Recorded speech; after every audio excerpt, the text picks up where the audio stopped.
ஹாய்ங்க.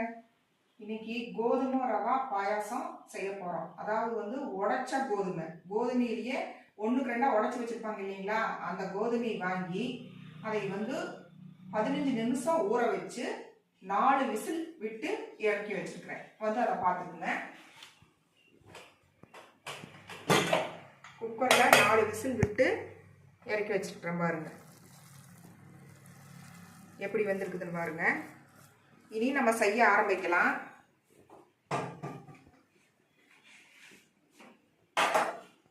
அடுப்புல சட்டி வச்சாச்சு, காஞ்சிட்டு இருக்குது.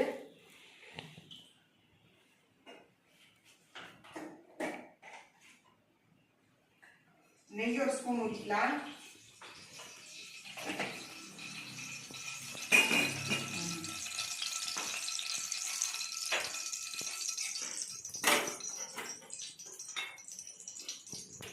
நெய் காஞ்ச உடனே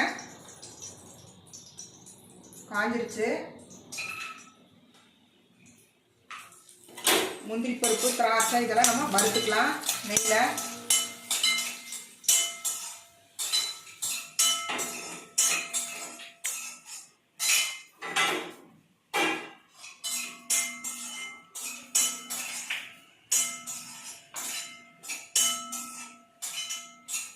முந்திரி பருப்பு நல்லா வறுவட்டாச்சுங்க. இதில் ஊற்றி இந்த வெந்திருக்கிற ரவையை கொட்டிடணும்.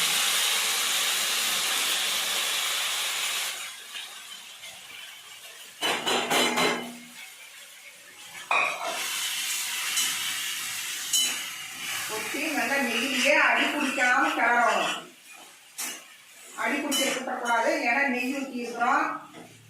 அப்போ நல்லா அடி பிடிக்காம ஒரு 2 நிமிஷம் கிளறணும்.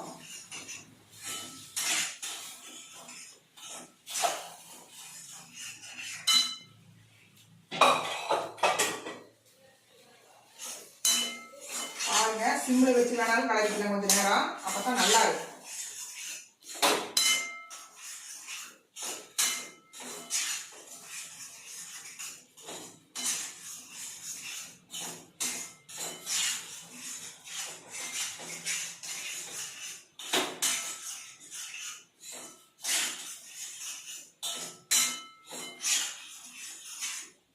ரவை 150 கிராம் ரவை எடுத்துக்கிறேன்.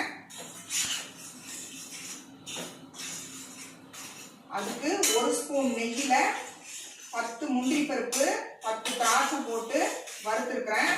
அதுக்குள்ள வேக வச்ச ரவைய முதல்ல 15 நிமிஷம் ஊற வச்சுக்கணும். ஊற வச்சு குக்கரில் 4 விசில் விட்டுக்கணும். விட்டு நெய் ஊற்றி முந்திரி பருப்பு, திராட்சையெல்லாம் போட்டு வணக்கினதுக்கு அப்புறம் இந்த வேக வச்ச ரவையை பிடிச்சி இதில் கொட்டி அதையும் நல்லா கிளறணும். நல்லா வறுபட்ட உடனே தேங்காய் பால் 400 ml எடுத்து வச்சிருக்கிறேன். பாருங்க, இதையும் ஊத்துறேன்.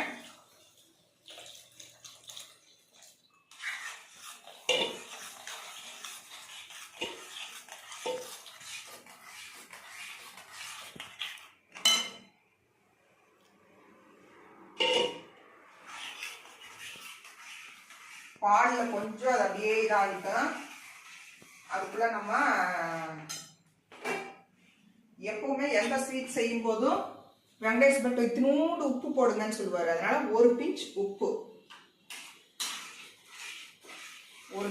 போட்டாச்சு. நல்லா கலரலாம், ஏன்னா அடி பிடிச்சிடலாம். பால் இருக்குது, நெய் இருக்குது, அதனால உங்களுக்கு அடி பிடிக்கிறதுக்கு வாய்ப்பு இருக்குது இல்லை. அதனால நம்ம நல்லா கலரி விட்டுட்டே இருக்கலாம். ஒரு 5 நிமிஷம் கிளறணும்னா போகுது. அப்புறம் நான் என்ன பண்ணிக்கிறேன்னு கேட்டீங்கன்னா, இதுக்கு வெல்லம் போடணும்ல. வெள்ளத்துக்கு பொடிச்ச வெல்லம் டிமார்ட்ல வாங்கிட்டு வந்து வச்சிருந்தேன். பொடிச்ச வெல்லம் தான் நான் யூஸ் பண்றேன். உங்ககிட்ட வெல்லம் இருந்துச்சுன்னா ஒன்று திருவிக்குங்க, இல்லைன்னா உடச்சி எடுத்துக்குங்க. 150 கிராம் ரவைக்கு 150 கிராம் வெல்லம். சுகர் 10ல கண்டென்ஸ் மில்க் இருந்துச்சுன்னா ஒரு 25 ml ஊற்றுங்க. அப்படி இல்லை அப்படின்னா 50 கிராம் சுகர், 150 கிராம் மண்டலம் சொன்னது இல்லைங்களா, அது போட நீங்க இன்னொரு 50 கிராம் சுகரை ஆட் பண்ணிக்கோங்க. இப்போ இங்க பாருங்க, பொடிச்ச வெல்லம், இங்க பாருங்க பொடிச்ச ஜாகரி நான் கரெக்டாக இந்த ஸ்கூப்பில் எடுத்து வச்சிருக்கிறேன். இதில் அளந்து தான் எல்லாமே நான் செய்கிறேன். நான் இது வந்து 150 ml கப்பு சர்க்கரை போடுறோம் பாருங்க. தூள் ஜாகிரியை போட்டாச்சு. இனி அதையும் நல்லா கலக்க வேண்டியதுதான்.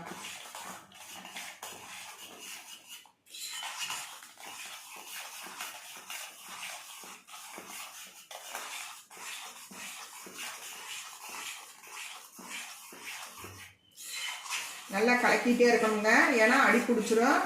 நல்லா கலக்கணும். பாருங்க எப்படி இருக்குதுன்னு பாருங்க.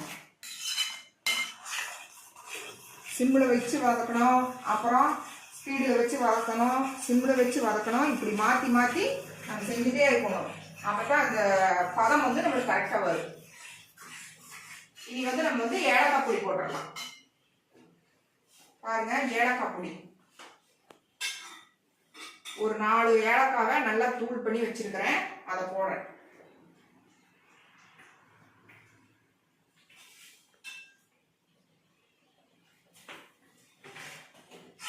அதையும் போட்டு நல்லா கலரிடலாம்.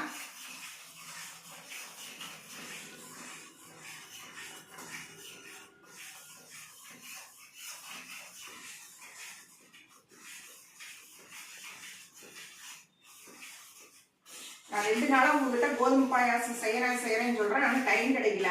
இன்னைக்கு செய்கிற டைம் கிடைச்சா அதனால தான் சரி செஞ்சிடலாம் அப்படின்னு சொல்லி செஞ்சிட்ருக்கிறேன். பதம் ஓகேன்னு நினைக்கிறேனுங்க, போதும்னு நினைக்கிறேன். இனி வந்து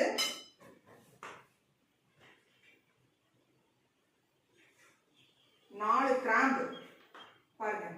4 கிராம்பை வந்து நல்லா பொடி, அதாவது வந்து பொடி பண்ணியும் போடக்கூடாது, உடச்சும் போடக்கூடாது. க்ரஷ் பண்ணி இது மேலே அப்படியே தூவி விடணும். பாருங்க.